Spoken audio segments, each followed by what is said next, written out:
Hey guys, welcome back. Happy Monday. I went out of town for a couple days and then I my husband got sick, my daughter got sick. I hurt my knee. I sprained my knee, and so it's just been a rough couple of days. But I'm back. I've got my daughter to sleep right now, and so um I figured I need to get back into, reading the Bible again. I've been praying, not as deep as I would like to have, but I have prayed while, not doing these videos for a couple of days. So I'm trying. It's hard. But um, before we start today's chapters, I wanted to share something that happened yesterday.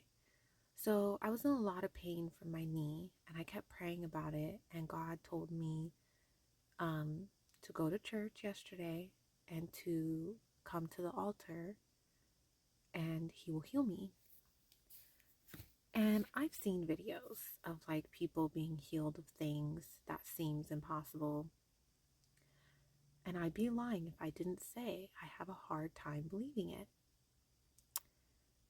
Um, to just instantly, see people who are like blind, um, or like a lady who had a rod in her leg or something like that, and then just to instantly, like be able to kind of see and or to bend your knee or something like that. You hear the stories of where like, people were miraculously healed of like an injury or cancer or something, but it was like over time. It wasn't immediate. Those I believe I have a easier time believing those.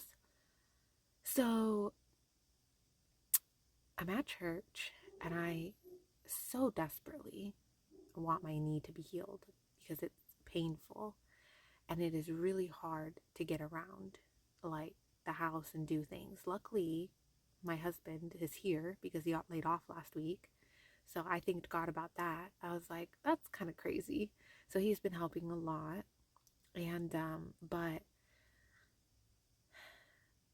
I'm like okay, God, like when am I supposed to go to the altar? And he was like, I'll tell you. So he did. He told me when to go up. And I was scared to death to go up there. I had all these thoughts in my mind, just like, well, where am I going to stand? What reasoning am I going to have to go up here? But this is the time where people are worshiping God. I would be selfish to go up there and ask him to do something for me when this is the time that we should be worshiping him and giving him glory and praise. And then I was like, oh, well, what are people going to think if I go up there? I never go up there. And where am I going to stand? In the corner? Or is God trying to use me to like show something to someone? Or is it going to be known that he healed my leg? Because everyone saw me limp in. And is everyone going to see me walk out normal? Are people going to ask me questions? Like, what's going to happen? Or what if this isn't even him telling me this and I go up there and I look stupid? Or what if my faith isn't strong enough and I go up there and he wants to heal me, but I don't believe it enough, and so he doesn't heal me, and then I leave just super disappointed and still in pain. And I just had all these thoughts and all these thoughts and all these thoughts, and I did not go to the altar. So we have the sermon. I'm super uncomfortable. I'm falling asleep because I'm just exhausted. And my knee is just throbbing and hurting. I can't get comfortable. So then we start, the end of the service music. When the pastor's finishing, he has the worship team come up and they start singing again. And he says, if anyone wants to come up to the altar that needs prayer or anything, please come up. And I'm like, okay, God, did I lose my chance? And he was like, no, come up. And I'm like, he's like, come up to the altar and I'll heal you. And I'm like, again, all these thoughts started going through my mind. And I kept looking at my husband because my husband came to church yesterday. And I was like, do you want to go to the altar? Like, because I was like wanting him to take me to the altar because I didn't want to go by myself. And I wanted like a reason to go up there. And I was just so scared to go up there. And I didn't go. I didn't go up there. In fact, I even got to a point where I was like, I can't. stand here anymore. Like, I went and grabbed my daughter and changed her diaper in the bathroom and then came back, and then the pastor gave some announcements and then we left. And I just don't know why it was so difficult for me to go up there. I mean, I was like nervous and scared, and I just had so many thoughts going through my mind, and I just could not seem to like push past it and just go up there. And you know, I'm in a lot of pain now, and of course this morning when I wake up, because I couldn't sleep all night long because I was in so much pain, I woke up this morning and I was praying and I was just like, God, like, please heal me. I'm in pain. This is horrible. Like, it's, I can't sleep. It is so painful. It's like throbbing. My husband thinks I have like tendonitis in like my knee area. And so I've been resting it all day today. But, you know, I don't know when my husband's going to go back to work. So I need this to heal quickly so that I can be able to take care of my daughter. And when he goes back to work, you know, and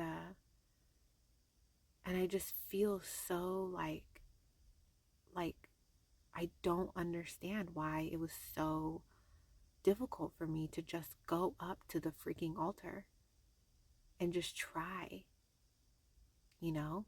And I think part of it too is there has been a couple things that I've wanted to ask God to heal me from. And I almost felt like it was wrong of me to ask because it was my fault that I have these certain issues that I want help with. And I almost feel like it's wrong to just ask God to come in and like heal me when almost like I'm not deserving of it because it's something I did and I need to do the work to fix it. And there's also a part of me that just has a hard time believing it. It's like logically, I, I don't know how to explain it. It's like logically and spiritually, like in my soul, I know God can do these things. I know God can. But I'm guessing maybe it's my flesh that's like, just doesn't want to believe it. And so it's like, you know, because there's things that just from a human standpoint are impossible. But from God's standpoint, God can do anything. So it's like,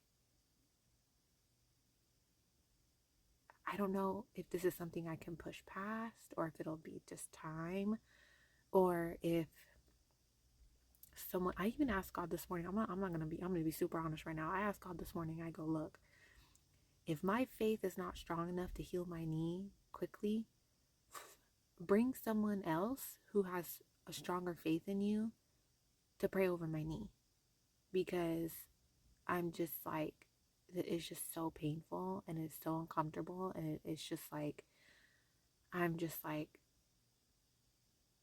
like I'm using a cane right now to get around, and a relative of my husband's gave me a brace to wear on my knee because it's just so painful. I mean, I should be on crutches, but I don't have any, so I'm just kind of using a cane and then I'm just resting today. But like, yeah, I don't know. I don't know why I could not bring myself to just go to the altar and at least try. And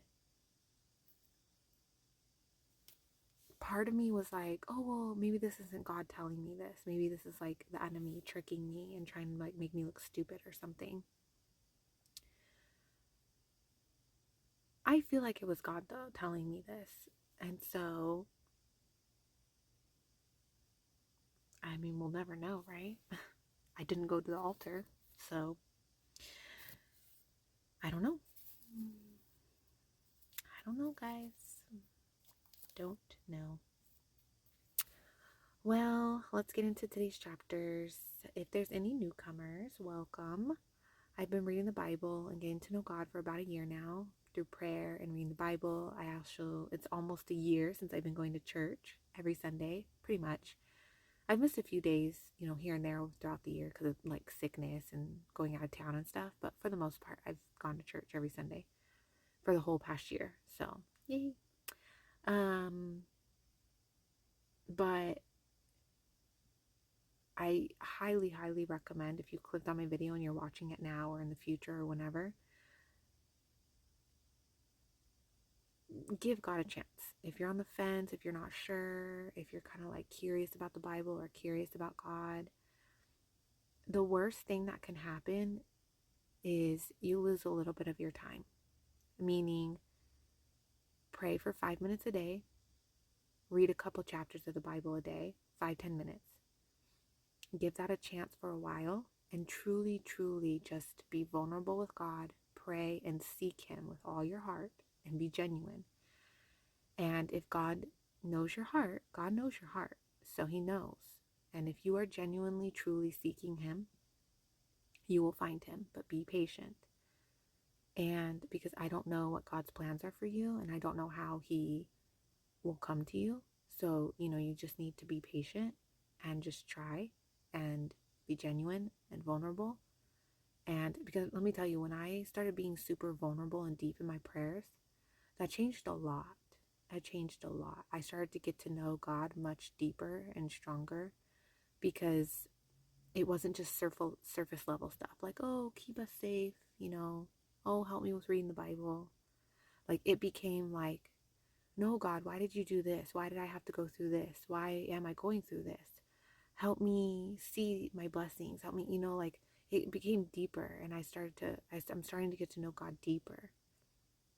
So, just be patient, give it a chance. You're welcome to check out my playlist and read along if you'd like.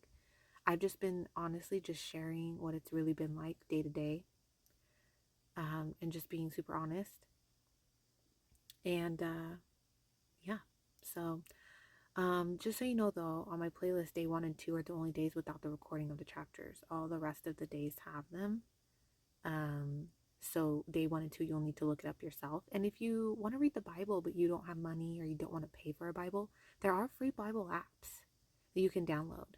So, give those a chance, or you can read with me, because I have all the days except for day 1 and 2. You'll need to Google those yourself, but all the rest I have. So, and there's other people on YouTube that read the Bible and actually they try to explain it more. I'm not doing that. I'm doing more just sharing my journey and then just talking about it. And then there are people that help me in the comments. So, check those out. But yeah, just do whatever feels right for you. So, and pray. All right, let's do today's chapters. Thus says the Lord God, on that day it shall come to pass that thoughts will arise in your mind, and you will make an evil plan. You will say, I will go up against a land of unwalled villages. I will go to a peaceful people who dwell safely, all of them dwelling without walls and having neither bars nor gates, to take plunder and to take booty, to stretch out your hand against the waste places that are again inhabited, and against a people gathered from the nations, who have acquired livestock and goods, who dwell in the midst of the land. Sheba, Dedan, the merchants of Tarshish, and all their young lions will say to you, have you come to take plunder? Have you gathered your army to take booty, to carry away silver and gold, to take away livestock and goods, to take great plunder?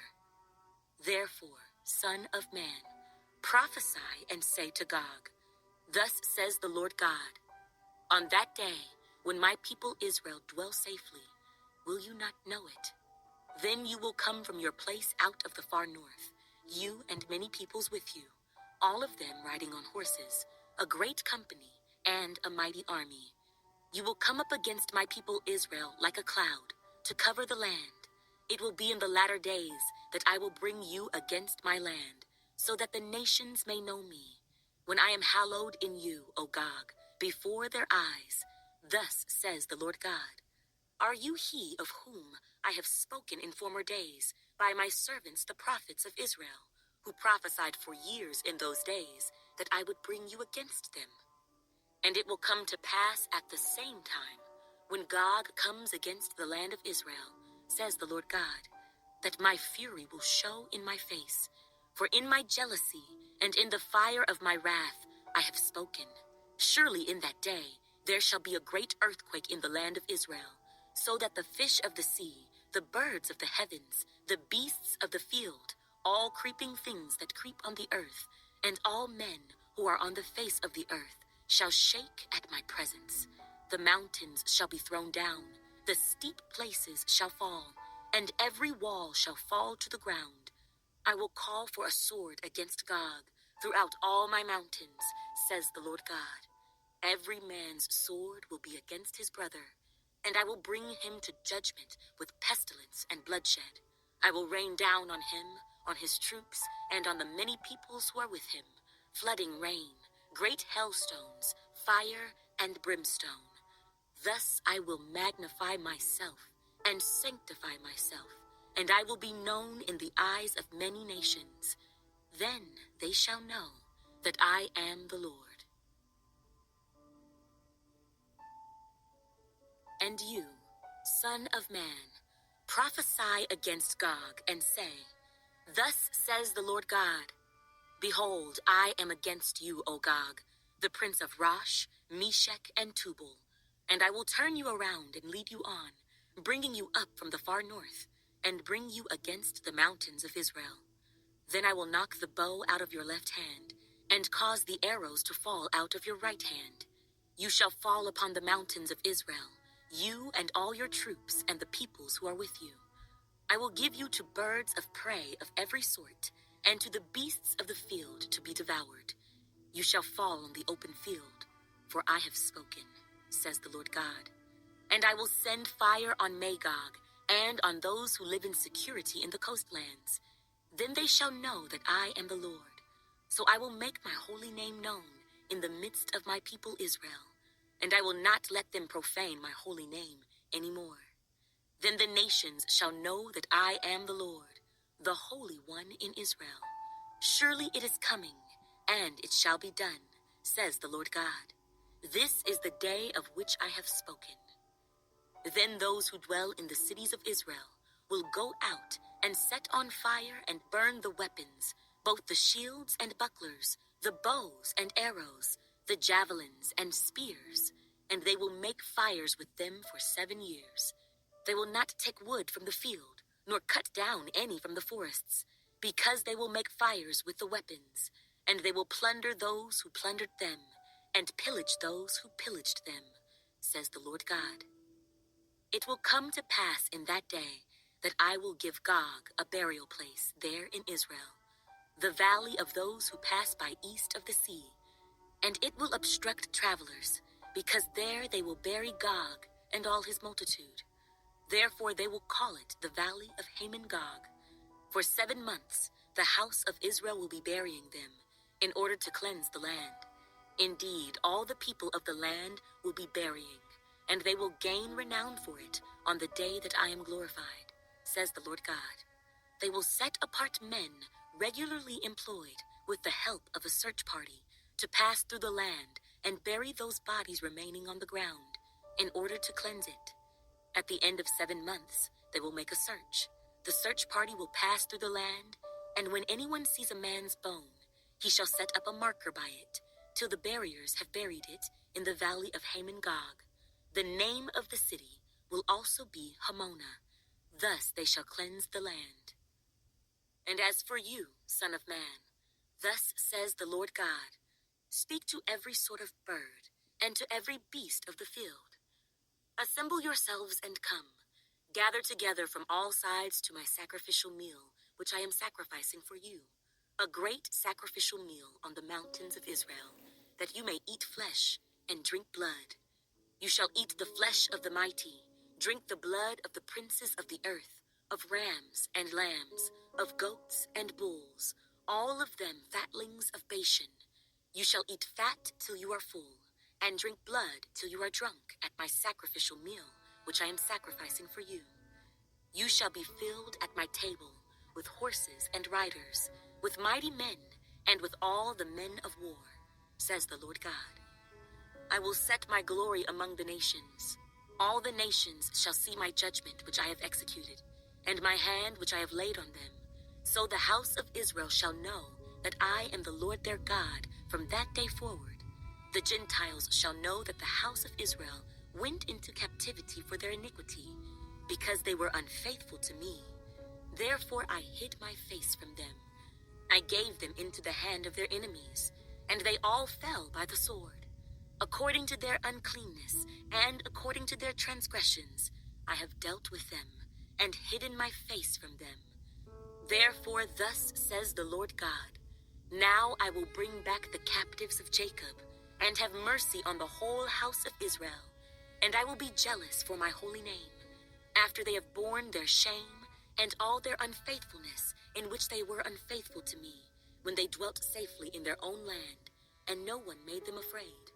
When I have brought them back from the peoples and gathered them out of their enemies' lands, and I am hallowed in them in the sight of many nations, then they shall know that I am the Lord their God, who sent them into captivity among the nations, but also brought them back to their land, and left none of them captive any longer.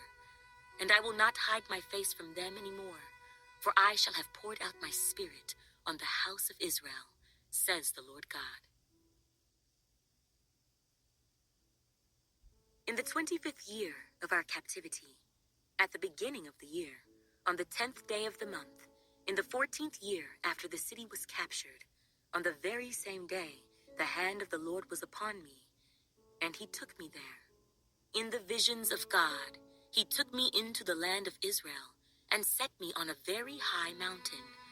On it, toward the south, was something like the structure of a city. He took me there, and behold, there was a man whose appearance was like the appearance of bronze. He had a line of flax and a measuring rod in his hand, and he stood in the gateway. And the man said to me, Son of man, look with your eyes, and hear with your ears, and fix your mind on everything I show you, for you were brought here so that I might show them to you. Declare to the house of Israel everything you see. Now there was a wall all around the outside of the temple. In the man's hand was a measuring rod, 6 cubits long, each being a cubit and a handbreadth. And he measured the width of the wall structure, 1 rod, and the height, 1 rod. Then he went to the gateway which faced east. And he went up its stairs and measured the threshold of the gateway, which was 1 rod wide, and the other threshold was 1 rod wide. Each gate chamber was 1 rod long and 1 rod wide. Between the gate chambers was a space of 5 cubits, and the threshold of the gateway by the vestibule of the inside gate was 1 rod.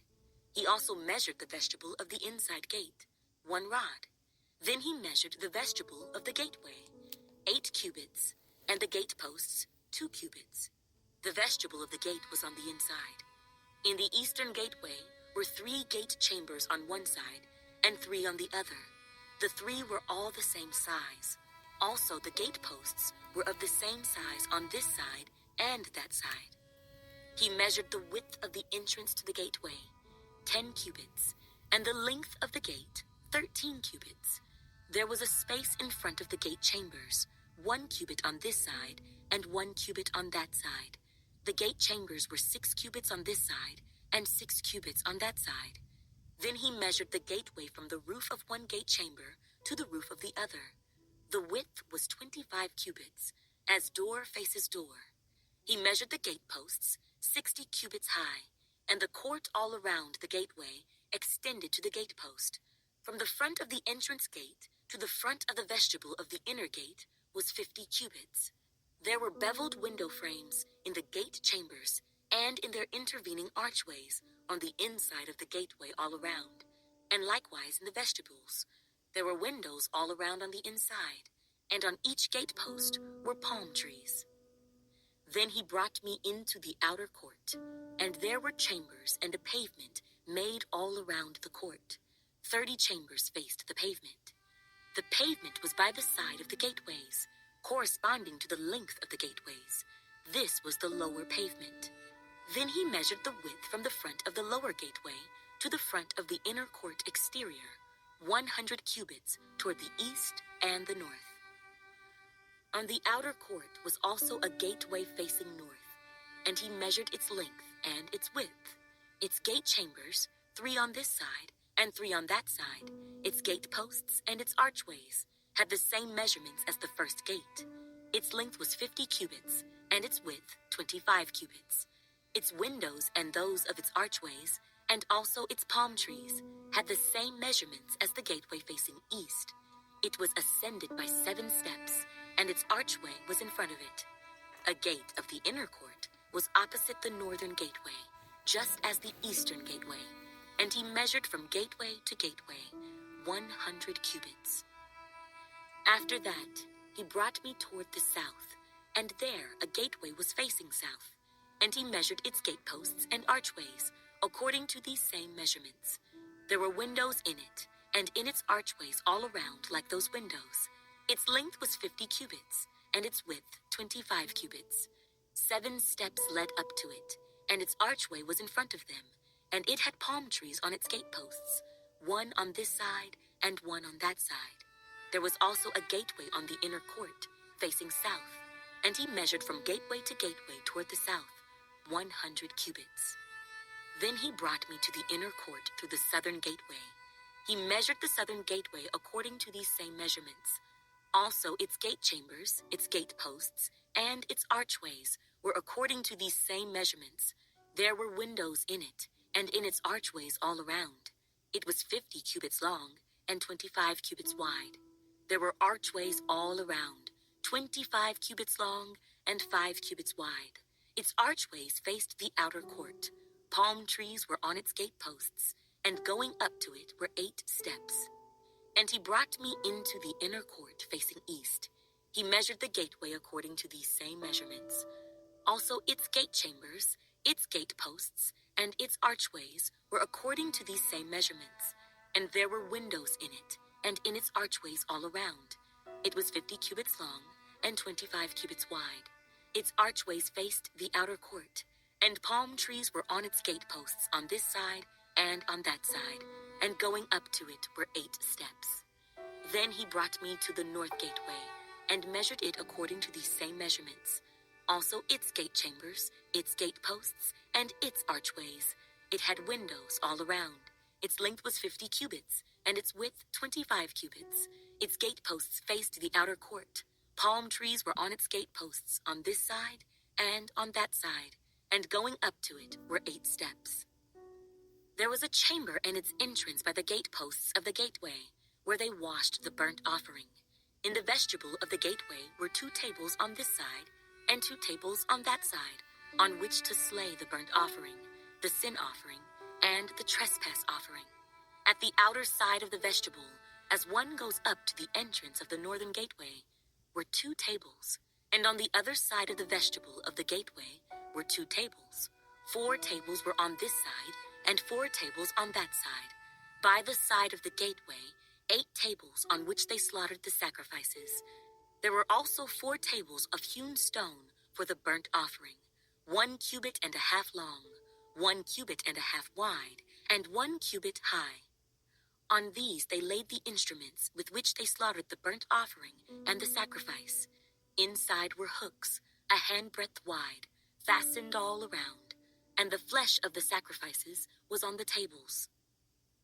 Outside the inner gate were the chambers for the singers in the inner court, one facing south at the side of the northern gateway, and the other facing north at the side of the southern gateway. Then he said to me, "This chamber which faces south is for the priests who have charge of the temple. The chamber which faces north is for the priests who have charge of the altar.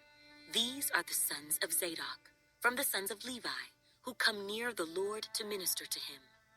And he measured the court, 100 cubits long and 100 cubits wide, 4 square. The altar was in front of the temple. Then he brought me to the vestibule of the temple, and measured the doorposts of the vestibule, 5 cubits on this side, and 5 cubits on that side. And the width of the gateway was 3 cubits on this side, and 3 cubits on that side. The length of the vestibule was 20 cubits, and the width 11 cubits. And by the steps which led up to it, there were pillars by the doorposts, one on this side and another on that side. Guys, I'm sure you already know what I'm going to bring up. It was like chapter 39, around like verse 20 or something like that. Was it talking about real blood? About them drinking real blood? It was saying that God was sacrificing for them, and it was talking about eating the animals, I guess, the beasts or whatever, um, the fat and all that, and then drinking blood. Is that like for real? You know, they talk a lot about, people talk about like these like, you know, rituals that the enemy's people do, you know, that involves like blood and weird things. But then sometimes in the Bible, you know, you kind of read, especially back when, I forget which, you know, back earlier in the Bible where it talks a lot about the you know, the offerings and the burnt offerings and things like that. And then like that seems kind of like weird, I'm sure, if we saw that nowadays. But yeah, I was a little thrown off by that chapter when it was talking about drinking the blood. I'm gonna have to like look into that more because that's weird. Other than that, just run of the mill chapters. I always kind of just, you know, the chapters when they're talking about like the measurements of things and stuff like that aren't super interesting, but you know, you should read the whole Bible anyways. Everything's important. So, but all right, guys. Well, I'm going to pray because I thought of a lot of things I wanted to pray about while the chapters were reading. So, I will see you guys tomorrow for some more chapters, and hopefully, my knee will feel better tomorrow. So, I'll see you guys tomorrow.